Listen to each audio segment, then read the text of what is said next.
Here are moments in sports that transcend the scoreboard, moments that define careers, silence doubters, and remind audiences exactly why they fell in love with a player in the first place. On the evening of June 8th, 2026, in the charged atmosphere of Capital One Arena in Washington, D.C., Caitlin Clark delivered one of those moments. With 1.2 seconds left on the clock, the game hanging by the thinnest of threads, and the Indiana Fever teetering on the edge of a stunning collapse, Clark caught a cross-court pass, set her feet just in front of the logo on the left wing, and buried a 31-foot three-pointer that silenced the home crowd and gave Indiana a dramatic 78-76 victory over the Washington Mystics. It was not merely a shot, it was a statement, the kind that echoes far beyond a single game. A strong start, a shaky middle. From the opening tip, the Fever looked like the superior team. Clark was electric in the first quarter, pouring in 10 points and orchestrating Indiana's offense with the confident, authoritative command that has become her hallmark. The Mystics struggled to find their footing, managing only 16 points in the opening frame as Indiana's defense swarmed passing lanes and disrupted Washington's offensive rhythm before it could develop. By halftime, the Fever had extended their advantage to a commanding 43-29 lead, a cushion that felt, to most observers, more than sufficient. Kelsey Mitchell had added 7 points alongside Clark's first-half dominance, and Aaliyah Boston was doing the blue-collar work that keeps Indiana humming, setting screens, winning rebounds, and providing the physical interior presence that frees up Clark's perimeter game. There was, however, a notable complication for Indiana in the second quarter. Clark picked up her third personal foul, forcing head coach Stephanie White to manage her minutes carefully. The Fever navigated that stretch without their superstar on the floor, relying on depth and collective effort to maintain their lead. They succeeded, barely, limping into the locker room with their 14-point advantage intact, but their rhythm somewhat disrupted. Washington refuses to quit. The second half told an entirely different story, and it is one that deserves full credit to the Washington Mystics. Outplayed and outscored through the first 20 minutes, they came out of the halftime break with a renewed sense of urgency and a tactical resilience that nearly produced one of the most remarkable comebacks of the young WNBA season. Lauren Betts and Georgia Amoore led the charge in the third quarter, combining for a stretch of sustained, high-quality basketball that slowly but inexorably ate away at Indiana's lead. Washington's defense tightened. Their ball movement became sharper, and the crowd, sensing something special was happening, grew louder with each successive basket. By the end of the third period, the Fever's once commanding margin had been trimmed to just 5 points. The fourth quarter was nothing short of a thriller. Washington, feeding off their momentum in an increasingly hostile arena, pressed and clawed their way back into contention. Their perimeter shooting opened up. Their defensive rotations became crisper. And one by one, the points came. The Mystics, who entered the night with a 4-5 record and were looking to salvage their Commissioner's Cup campaign, played with a desperation and a discipline that belied their position in the standings. Then came the pivotal moment that appeared to swing the game permanently in Washington's favor. With 51 seconds remaining, Shakira Austin drove baseline and laid the ball softly off the glass, giving the Mystics a 74-73 lead, their first advantage of the entire game. Capital One Arena erupted. The improbable was becoming the inevitable. What happened next was fascinating, not for what Clark did, but for what she didn't do. At the other end of the floor, she stepped to the free throw line with an opportunity to reclaim the lead for Indiana.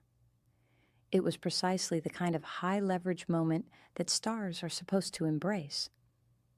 A chance to reassert control with 2 calm, collected free throws. She missed both, For anyone watching from a distance, it might have seemed like a portent of doom. Clark, after all, had described this season as a rocky stretch. She entered the night without the kind of signature, season-defining play that had characterized her breakout first 2 years in the league.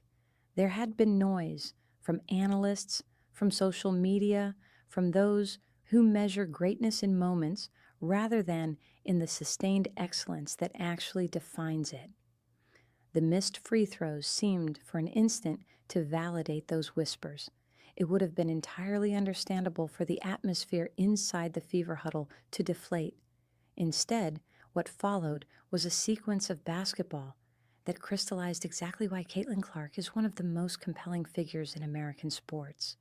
Kelsey Mitchell, proving why she remains one of the most dangerous guards in the WNBA, capitalized on a Washington turnover and briefly returned the lead to Indiana. But the Mystics responded immediately. Sonia Citron stepped to the line with 4.3 seconds remaining and coolly sank 2 free throws, giving Washington a 76-75 advantage. The building was shaking. The comeback was complete, or so it seemed. Stephanie White called timeout. 30 seconds of sideline consultation, tactical adjustment, and presumably some version of a conversation in which a coach tells her best player that the ball is going in her hands and that she trusts her completely. When the Fever broke the huddle and inbounded the ball, Washington knew what was coming. Every player on the court, every coach on both benches, and every single person inside Capital One Arena understood that the play was designed for Caitlin Clark. The challenge for Indiana was simple and brutally difficult in equal measure. Get her the ball in a position to shoot, with enough time to get a clean look against a defense fully alert to the threat. The execution was close to perfect. Clark flashed to the left wing in an action designed to pull the defense in multiple directions. The cross-court pass found her in stride. Cody McMahon, reading the play and anticipating the catch, lunged for the steal. But her timing was fractionally off. Clark secured the ball cleanly, set her feet with the unhurried certainty of someone who has taken this shot 10,000 times in practice, and launched from just in front of the half-court logo. 31 feet from the basket, 1.2 seconds on the clock, a 1-point deficit, a season in the balance. The ball arced high through the Washington air and fell through the net without touching iron. Indiana 78, Washington 76. The Fever bench erupted. Clark, characteristically measured in her celebration, turned toward her teammates with an expression that mixed relief with something harder to define. The quiet satisfaction of someone who has been tested and has not been found wanting. Washington advanced the ball to midcourt for one final desperation heave, but Aaliyah Boston disrupted the inbound pass and the clock expired. Indiana held on. By the numbers, Clark finished the game with 19 points on 40% shooting from three-point range, adding a steal and the most important basket of the Fever's young season. Her performance was not statistically overwhelming. It was not meant to be. What she provided was the one thing that cannot be quantified, the absolute, unshakable belief in her own ability to make the right play at the right moment.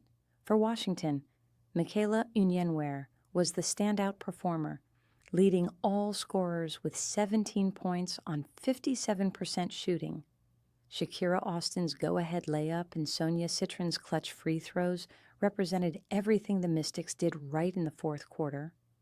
And yet, it was not enough. The final box score confirmed what the eye test suggested. This was a team that played well enough to win and lost to something greater. The bigger picture. With the victory, the Indiana Fever improved to 2-1 in Commissioner's Cup play, pulling into a tie with the Atlanta Dream for second place in the Eastern Conference standings. It was a meaningful result in the context of a tournament that rewards consistency and clutch performance. Two qualities Clark demonstrated emphatically on Monday night. Washington, meanwhile, dropped to 1-2 in Cup competition, falling to 4-6 on the season overall. Their fourth quarter performance offered genuine reason for optimism. The Mystics showed fight, tactical intelligence, and individual talent, but the inability to close out a game against Indiana's best player will sting. These are the lessons that young developing teams must absorb painfully before they can truly compete at the highest level. For Indiana head coach Stephanie White, the moment was an affirmation of the trust she places in her franchise player.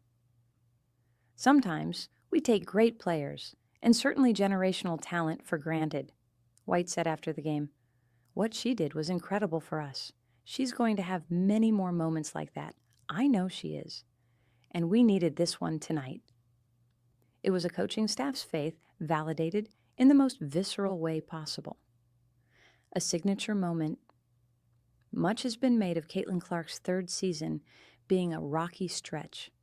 There is truth embedded in that characterization. The Fever have encountered turbulence, and Clark herself has acknowledged that the year has not unfolded as smoothly as she might have hoped. But great players are not defined by their smoothest stretches. They are defined by what they do when the game is most difficult, when the pressure is most suffocating, and when the margin for error has been reduced to a single possession. On June 8, 2026 in Washington, D.C., Caitlin Clark stood alone at the left wing with 1.2 seconds remaining, and a season crying out for a moment of transcendence. She delivered it from 31 feet, without hesitation, without doubt, and with the cold-blooded precision that separates good players from great ones. The shot hit nothing but net. That is what generational talent looks like in its purest form. Not in the easy games, not in the blowout wins, but in the moments when everything is on the line and the world is watching to see whether the player who has been anointed as special will prove, once again, that the description is earned. She did.